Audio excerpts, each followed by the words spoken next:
How to log in Tendopay account online.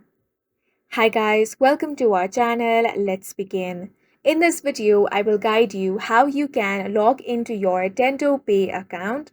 For that, go ahead and open up your preferred browser. Then head over to tendopay.ph. Once you're on this web page, if you have not created your account yet, go ahead and click on the sign up option to create a new account. If you already have an account, click on login. Now select either employee or company login. That's going to take you to another page. Here on the left hand side, you have the login portal. So go ahead and enter your email address here. Then enter your password. If you have forgotten your password, click on the Forgot Your Password option in order to reset it.